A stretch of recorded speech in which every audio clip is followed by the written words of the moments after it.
Alright, this presentation is for Chapter 22, Section 2, pages 524 to 529. We looked previously at the United States becoming involved in the imperialism game. We had opened up trade with China, with Japan. We had purchased Alaska. We had annexed Hawaii. Now we're kind of turning towards a different area, and we're going to become involved in a conflict between Spain and its island colonies. Spain had once been a mighty power throughout the world. They held colonies and held land in all around the globe, basically. But by the late 1800s, they had pretty much lost most of their empire. They'd lost their holdings in North and South America. About all they really had left were some small islands, Puerto Rico, Guam, the Philippines, and Cuba. So first we're turning our attention to Cuba. And basically what was happening in Cuba is the Cuban people wanted their independence from Spain, and they were rebelling and trying to basically overthrow the Spanish and take control and be an independent nation.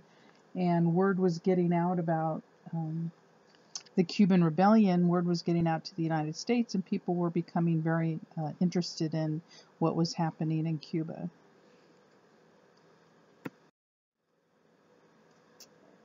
Again, Spanish, they called it Spanish misrule, that they weren't treating the people of Cuba nicely.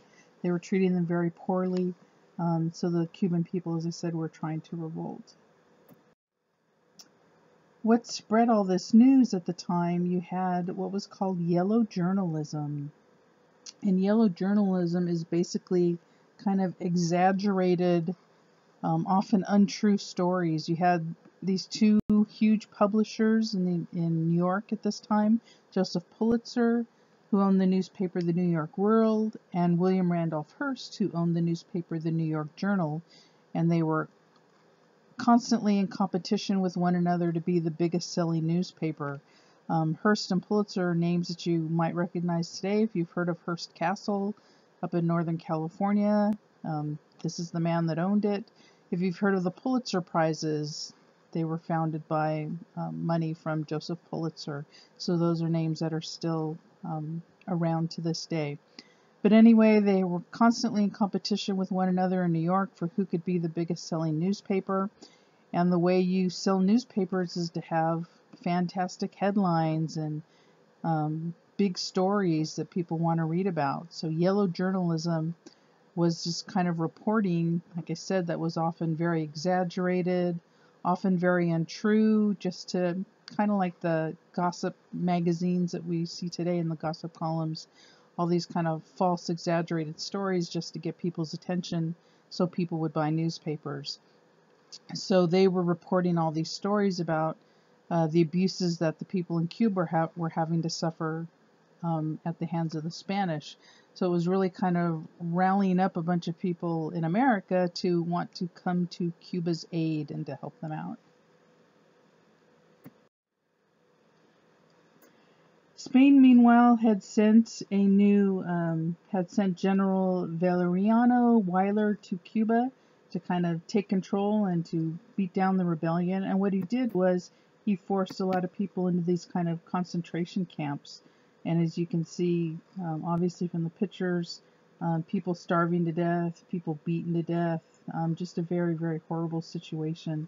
And again, once word gets out about this to the United States, it's really influencing a lot of people. America wanted to step in and help the Cuban people and to drive the Spanish out. So President McKinley sends notice basically to Spain telling them, you better knock this off or we're going to kind of step in and make things better. So Spain recalls Weyler and sends him back to Spain. But meanwhile, the United States had sent a warship down there called the Maine.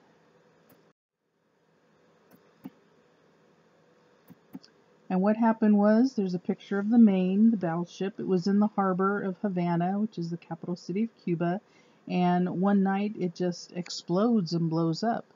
Nobody really knew why. Even to this day, we don't know specifically. They kind of think today there's probably engine trouble. But back then, with the yellow journalism, all these stories were coming out that Spain had put a bomb on there, that the Spanish were responsible for blowing up the Maine. At that, over 260 American sailors were killed. So again, American people are outraged, and the newspapers are placing all the blame on Spain. So now the United States really kind of doesn't have a choice but to step in and kind of punish Spain for what they believed was their fault in blowing up the battleship Maine. So now we are at war. The Spanish-American War started in 1898. It was called that Splendid Little War, basically because it lasted less than 4 months. Very few Americans were killed, and we didn't suffer any defeats. Every battle we were involved in, we won. So it was just called the Splendid Little War, which is kind of ironic because wars aren't supposed to be splendid, but that's what they called it. And you would think it would have started in Cuba because of everything that had been happening, but the first battles of the American War were actually fought in the Philippine Islands.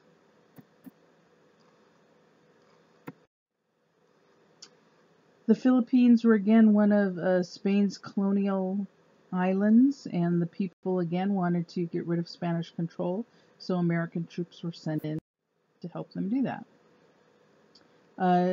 Commodore Dewey brought the naval fleet, the American fleet, into Manila Bay. They had battles there. As I said, the Americans never lost in the Spanish-American War, so we defeated the Spanish fleet there. More soldiers, American troops were sent in, and basically within a fairly short time, with very little loss of life for the Americans, the Spanish are forced out of the Philippines.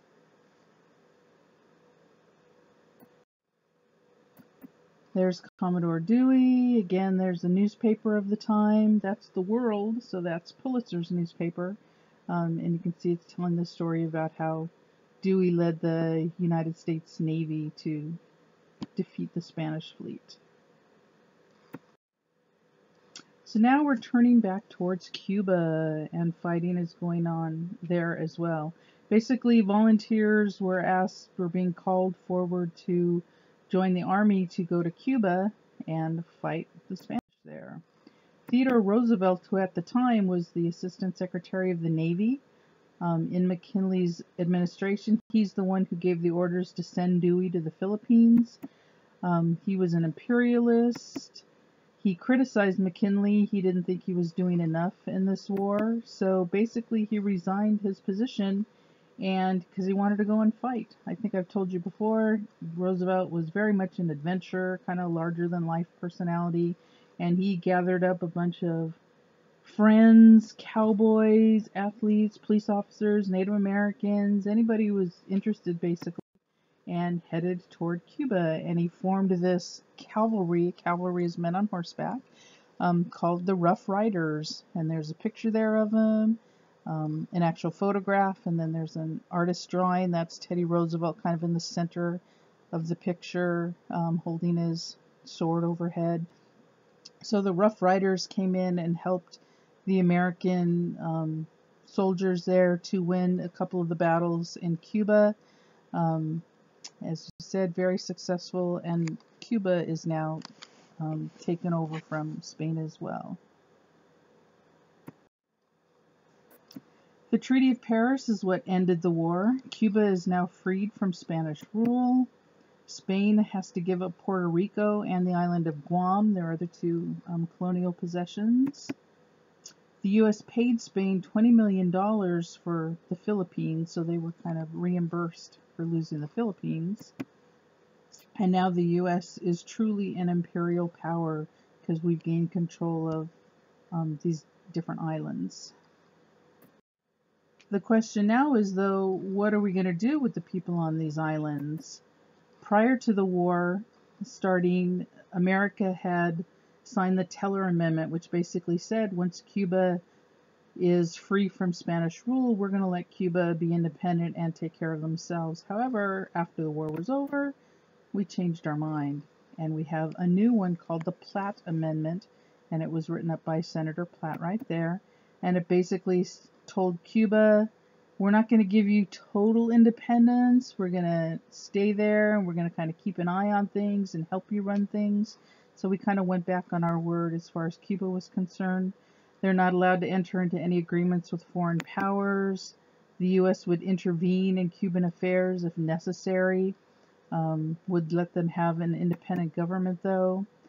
Cuba must lease Guantanamo Bay to the U.S. for a naval and coaling station, and that still exists today. If you heard the news at all, we have a prison there in Guantanamo Bay, and we keep a lot of terrorists that we've captured in the last few years.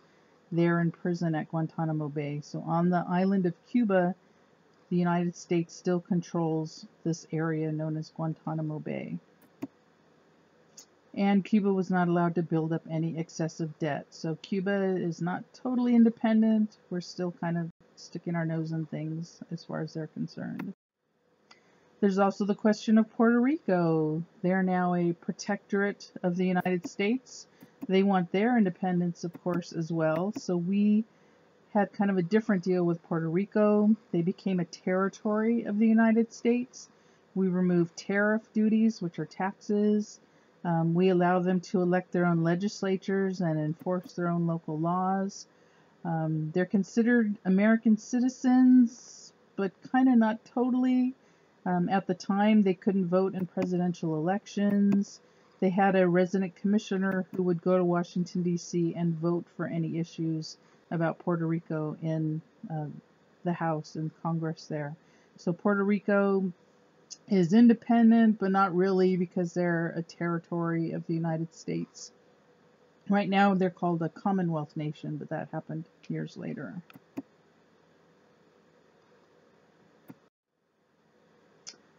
Alright, so a few years later, after the Spanish-American War, President McKinley is assassinated. Teddy Roosevelt was his vice president, and now he takes over, and he has a foreign policy that goes by kind of the nickname, speak softly but carry a big stick.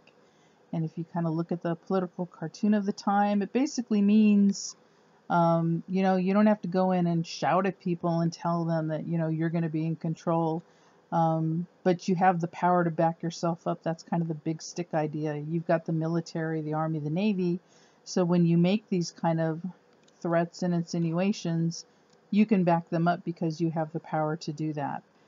So it was kind of a forceful foreign policy. Not everybody was crazy about, but that's the way Teddy Roosevelt ran things. Now we're turning our attention to Panama. For many, many years, the United States had been interested in creating a canal to get from the East Coast to the West Coast. You used to have to sail all the way down around South America. It could take 6 to 8 months. It's over 15,000 miles. If you could build a canal in Central America, you would cut that in half, basically, even more than half. Only about 6,000 miles, only just 3 months maybe. The French had tried to build a canal previously, but were unsuccessful in doing so. Now the United States wants to do that. So Teddy Roosevelt is president right now. That's him in the picture there. And it's kind of symbolizing that he's kind of king of the world there, and especially in building the canal. Panama at the time was a part of the country of Colombia. We had asked them, can we build a canal? We're willing to pay you for it. Colombia said no. So instead the United States backed up the people who wanted to rebel against the Colombian government, and we gave them kind of arms and ammunition and helped them with that. And they were successful. So now there's a new government in Panama, and they agreed to let us build the canal. So, obviously it worked in our favor. One of the big problems, though, that the French had, and now the Americans have as well, is the land that they're trying to build the canal through is basically swampland. And there's a lot of mosquitoes, and mosquitoes spread diseases, primarily malaria and what was known as yellow fever, and killed people by the thousands. That's why the French had to abandon their attempts, because too many of their workers were dying.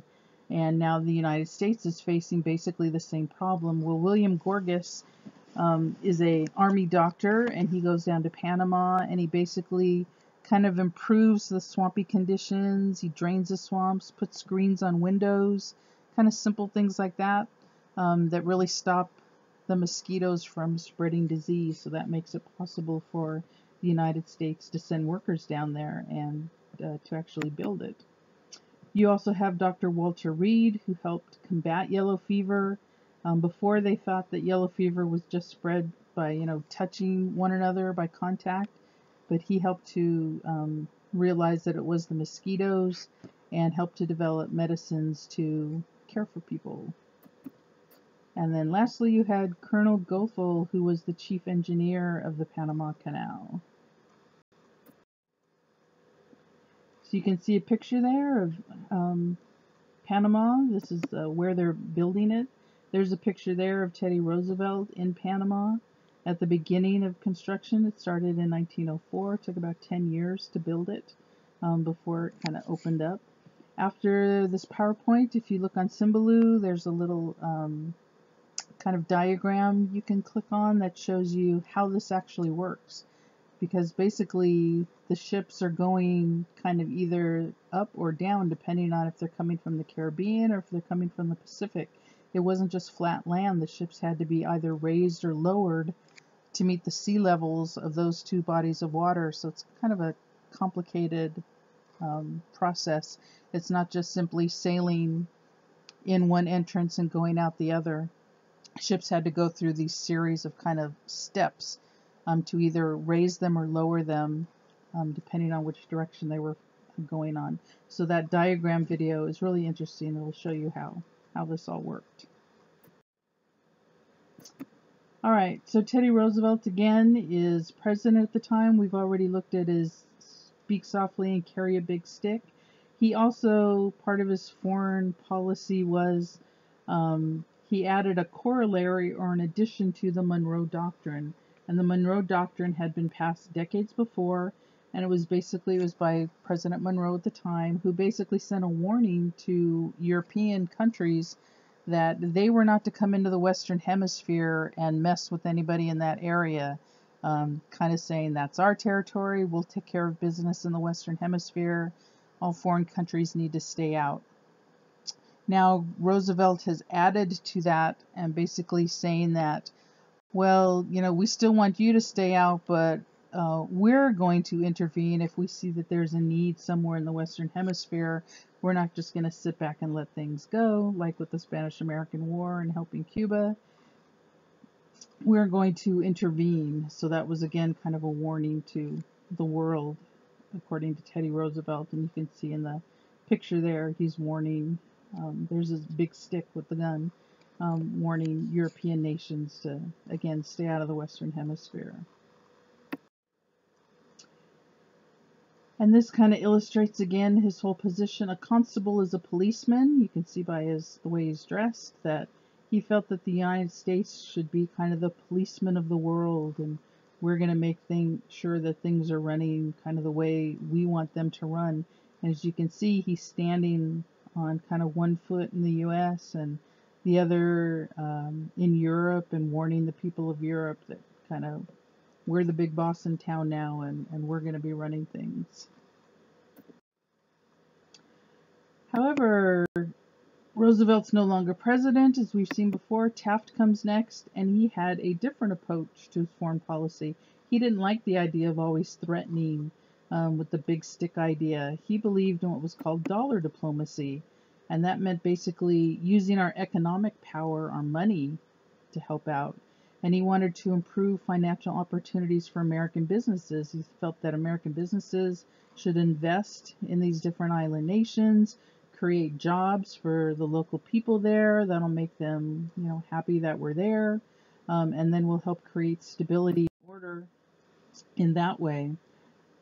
However, then you have our next president, President Wilson, who took a totally different approach. He didn't like Teddy Roosevelt's big stick. He didn't like Taft's dollar diplomacy. He wanted what became known as moral diplomacy, that the U.S. should be the conscience of the world, that we should spread the idea of democracy, that we shouldn't be kind of forcing things onto people like Roosevelt would have done. We should promote the idea of peace.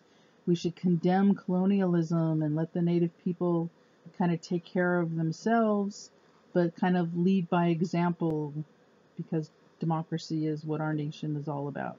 So you had, over a course of about a dozen years, you had these three very different presidents, three very different foreign policies that they were each trying to impose on the world. Lastly is Mexico, and again we're kind of sticking our nose in what's happening in Mexico. Similar to other countries, the ruler of Mexico was not well liked by the Mexican people. So there was a Mexican Revolution in the early 1900s. President Huerta had seized control from President Madero. He takes over, but he's not well liked, so there's rebellion against him, and he's finally chased out. Eventually, the United States kind of jumps in to help the rebels because they don't like Huerta either, and they get him out, and he flees the country. And then there's a new president, Carranza. So there's a lot of civil unrest in Mexico going on at this time, a lot of change in rulers and presidents at the time. These are pictures of some of the men. Porfirio Diaz was the first president. He was kicked out by Huerta. Huerta gets rid of Madero. Eventually, as I said, Carranza comes in. And lastly, you have Pancho Villa. He tries to lead a revolt. And he kills lots of Americans, actually. So General Pershing is sent into Mexico to kind of round him up and stop him from what he is doing. And then eventually, the United States is now kind of turning our attention. You can see all the different places in Latin America where we've intervened and helped out or forced ourselves on the people there. But now we're hearing about rumblings of things that are happening over in Europe, and we're going to kind of turn our attention to what's happening over there, and because Europe is on the brink of war itself.